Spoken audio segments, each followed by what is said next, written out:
Come with me on this beautiful day to explore the Caribbean roots of Kensington Market. But before we get into that, let's take a dive into the history of Kensington Market and what it has to do with Caribbean people. Did you know that at Bellevue Square Park, there's a plaque that highlights Caribbean immigrants and how they shaped Kensington into what it is today? Since the mid-19th century, the neighborhood laid out over the Dennison family estate was filled with tightly knit blocks of businesses, homes, and community institutions, which only evolved as Caribbean immigrants added pieces from back home to the community. Till this day, there are a handful of Black-owned Caribbean establishments that add spice and flavor to Kensington Market. The next time you visit Kensington, keep this rich history in mind and don't forget to come and visit this plaque.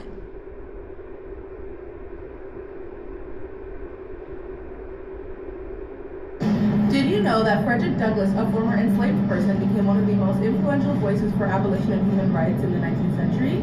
Born into slavery in Maryland in 1818, Douglass escaped at age 20 and went on to become a powerful writer and activist. A plaque honoring Douglass and other abolitionist speakers in Toronto, located at St. Lawrence Hall, marks the site where he delivered powerful speeches during his visits to Canada, reinforcing the city's role as a key center for abolitionist activity, where he inspired many to join the fight for freedom and equality. Yes. Hi, my name is Paul. I'm a friend of St. Lawrence Hall. And did you know that this is one of the first public meetings in which Frederick Douglass, a known abolitionist, on August 6, 1857,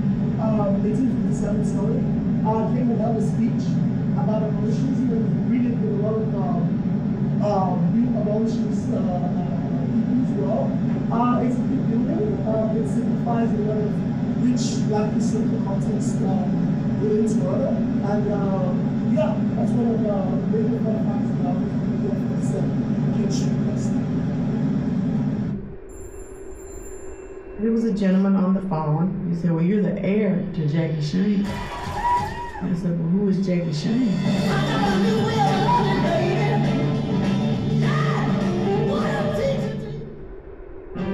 Did you know? Located at 20 Richmond East at the intersection of Richmond and Victoria, Jackie Shane's plaque was a trans Black woman who contributed heavily to the R&B scene in local Toronto in the 1960s. She played in a nightclub, identified as a woman. There were a lot of conversations about Blackness, gender, sexuality. There wasn't the language to describe her at the time. They even had a live show right over here. The Carter-Arlt, she played live.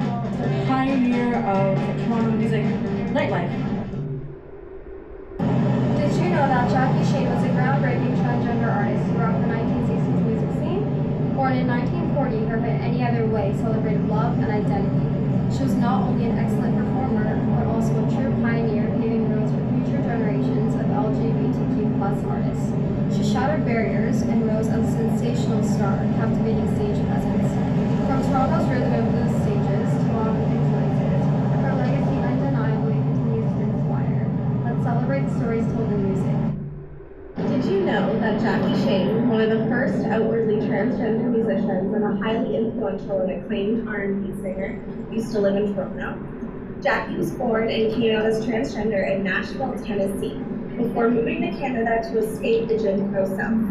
Once in Toronto, Jackie played with famous musicians in iconic clubs, recorded and released music, and packed nightclubs with her dynamic, soulful shows, which included monologues about her life, gender, and sexuality. On June 23rd, known in Toronto as Jackie Shane Day, the city celebrates Jackie's influence on music and the queer and Black community.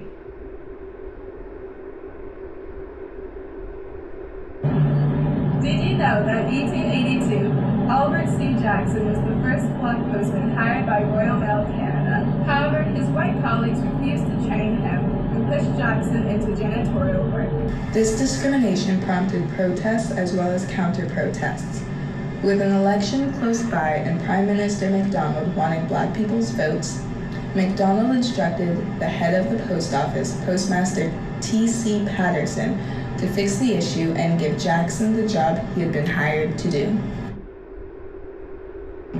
Hi there, this is the plaque for Albert Jackson here in Toronto on 26 Lambert Street. Jackson was the first Black Canadian to be the letter carrier here. Jackson fought for Black rights and civil rights for Black Canadians who faced discrimination. Although he also faced discrimination in Canada, he fought for the rights of all Black Canadians and stood up for them in the community. So Jackson is honored here at 26 Lambert Street due to the legacy that he has left for Black Canadians.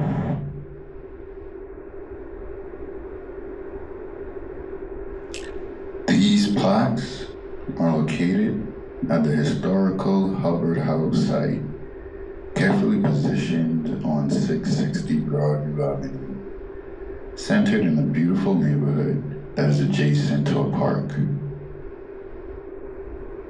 The house has now been renovated into a school named Montcrest School, and is still a symbolic landmark for Blackness and freedom. With their great contributions iterated on these plaques, it was a delight to experience their significant roles towards unifying their communities and accomplishing the many feats that they have mounted into accolades.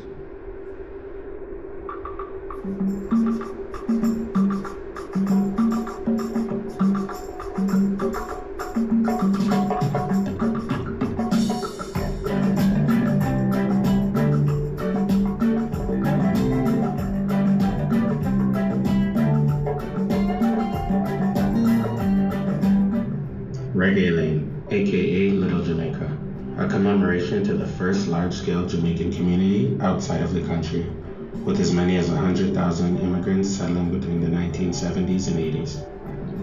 The plaque provides history on how reggae music was brought into Canada and would later make it into mainstream Canadian media. Although relevant, it risks oversimplifying the broader culture, which is needed in understanding the Jamaican diaspora. I find the mural to be a lot more insightful.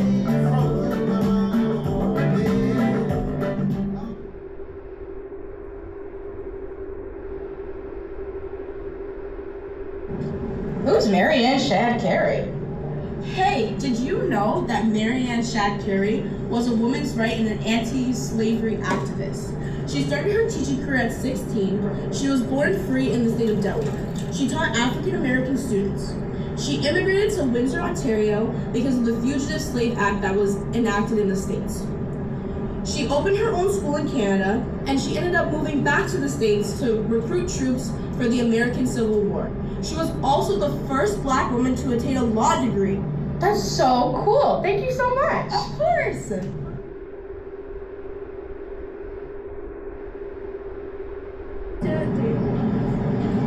Did you know that Marianne Shad was one of North America's first Black female newspaper editors? Born in 1823, she was a pioneering abolitionist, teacher, and journalist. In 1853, she founded the Provincial Freeman, which was a weekly Canadian publication dedicated to anti-slavery and civil rights. Beyond her work in journalism, she also recruited Black soldiers during the American Civil War and later became one of the first Black women to earn a law degree. This historical plaque in downtown Toronto marks the site where the Provincial Freeman was once published, which shows the city's role as a center for anti-slavery activism and Black press. Okay, did you know that Marianne Shad was a pioneer in the 1800s and she was the first woman to publish a newspaper in Canada and one of the first female journalists in North America? She was an educator and activist fighting for the end of slavery and for women's rights. After moving to Canada, she started a newspaper called the Provincial Freeman, which promoted freedom and self-reliance for Black people. Her work helped pave the way for civil rights and women's rights movements. Behind me here is a plaque commemorating the life of Marianne Shad. It's located on King Street across the street from the Cathedral of the Church of St. James. Marianne Shad was a women's rights activist and abolitionist. While the building no longer exists here, this plaque is located at the site of Marianne Shad's office, where she published a newspaper called the Provincial Freeman that was focused on anti-slavery activism in Canada.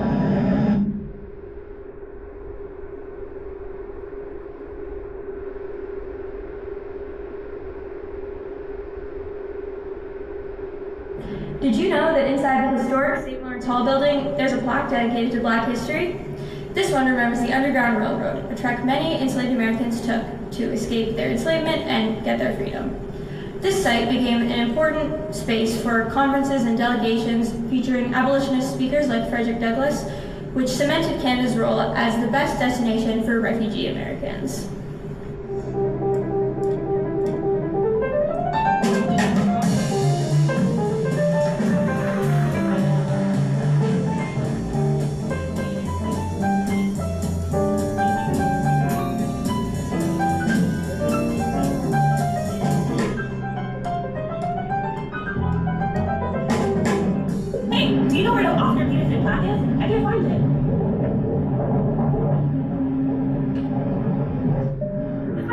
to a trash can. He was a distinguished figure who created more beautiful works of art like Canadian and chivalry.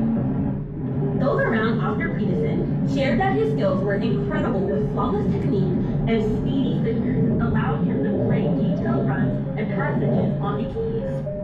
His song Hymn for Freedom was also used in numerous civil active rights protests. Being a prominent figure for change was Oscar's contribution towards Black Canadian history. This created a sense of hope for marginalized citizens and incited motivation for all. Oscar Peterson is an empowering example of Canadian Black excellence. We can say thank you to Oscar for advancing the space for Black creatives, but also encouraging all to focus on Black issues nationwide.